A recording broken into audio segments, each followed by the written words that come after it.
Et coucou! Aujourd'hui, je vous propose de découvrir le jeu Le Loto des Contes de chez Nathan. Bon, vous allez me dire, en soi, un loto, ça va, on connaît. Mais celui-ci, écoutez, j'ai eu vraiment un coup de cœur. Déjà, c'est autour des contes. Et puis, vous allez voir, on peut l'utiliser avec les enfants de nombreuses manières. Allez, c'est parti! Alors, le matériel, on a 4 plateaux qui reprennent 4 contes traditionnels. Ici, on a les 3 petits cochons. Le petit chaperon rouge, la petite poule rousse et Boucle d'or et les 3 ours. Évidemment, avec les enfants, on va déjà travailler en amont du loto des contes, les histoires. Vous retrouvez ici un petit livret qui reprend toutes les histoires des contes traditionnels présents dans le jeu. Évidemment qu'il est intéressant aussi de varier les versions. Il y en a de nombreuses pour les tout petits. On va avoir les petits personnages qui appartiennent à chaque conte. Boucle d'or et les 3 ours. La petite poule rousse. Donc à chaque fois, on a 4 tuiles personnages. On a ici le petit chaperon rouge avec le chasseur, le loup. Et le loup décidé en mer grand. C'est bon, t'as reconnu le loup, c'est pas la peine de faire malin. Et enfin, les 3 petits cochons. Voilà, évidemment. Avec le loup. Donc, vous voyez, on a déjà un matériel hyper joli. Rien qu'avec le matériel, on va pouvoir travailler avec les enfants, notamment pour les faire se remémorer à quel univers appartient chacun des personnages. Également, on va pouvoir travailler sur les plateaux qui sont assez sobres, mais sur lesquels il y a beaucoup de choses à dire, à verbaliser. En termes lexicaux, c'est assez énorme déjà. Et pareil pour les autres planches. Alors maintenant, comment on peut jouer ? Alors le degré 0 du loto des contes, c'est qu'un enfant replace chaque personnage dans son univers. Voilà, comme ici par exemple dans Boucle d'or. Voilà. Donc à chaque fois, évidemment, on va nommer, les enfants nomment le nom du personnage et expliquent dans quel univers il se trouve. On peut le faire aussi sous forme de memory avec 2 ou 3 ou 4 joueurs d'ailleurs. Et on les fait piocher, hop hop hop. Le petit chaperon rouge, c'est perdu pour moi, j'avais l'univers de Boucle d'or.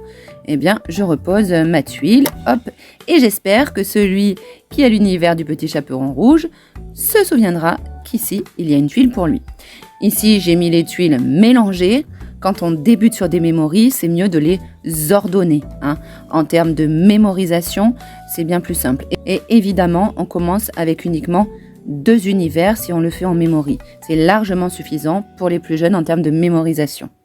Dans les prolongements, ce qui peut être intéressant, c'est de mélanger les univers et de faire voyager les personnages dans ces univers. En effet, on peut très bien imaginer faire inventer une histoire aux enfants où Boucle d'or irait rendre visite au chat de la petite poule rousse, etc. Ici, les plateaux constitueraient le schéma narratif et évidemment, on va pouvoir inventer autant d'histoires que l'on veut, car il y a quand même 12 personnages et 4 univers.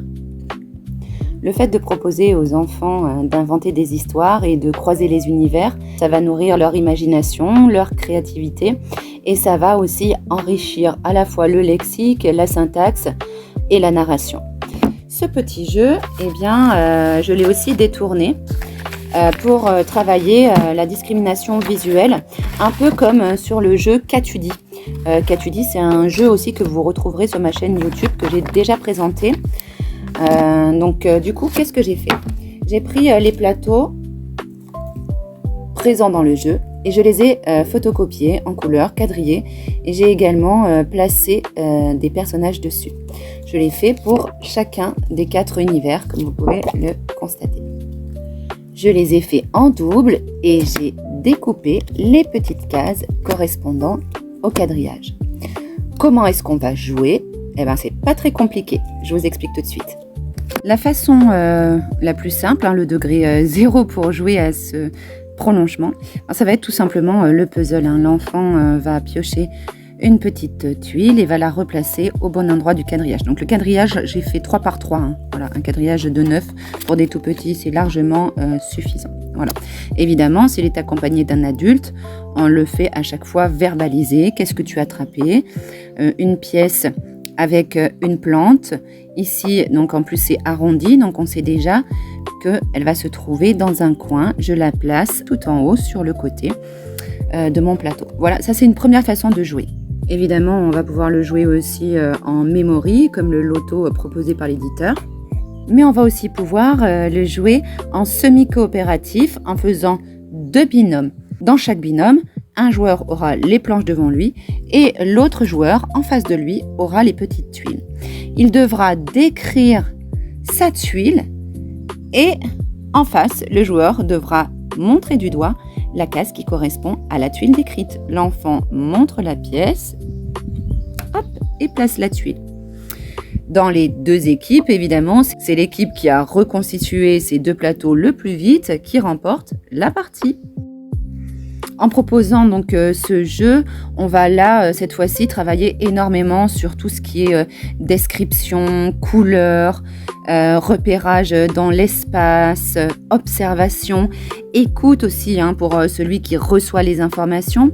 Pour celui qui s'exprime, il va falloir être précis, percutant pour que le joueur en face trouve le plus rapidement possible quelle tuile est décrite par son coéquipier. Sans oublier qu'on est toujours dans l'univers de ces 4 contes traditionnels et en termes de mémorisation, ils vont à chaque fois rebrasser le langage, retrouver les personnages et ça va donc favoriser la mémorisation puisque apprendre, c'est répéter. Voilà, c'est tout pour Il était une fois le loto des contes aux éditions Nathan. Si cette vidéo vous a plu, n'hésitez pas à liker, partager, vous abonner. Et n'oubliez pas que vous pouvez aussi retrouver mes chroniques jeux sur bramfm.com, rubrique Alors on joue. À très vite.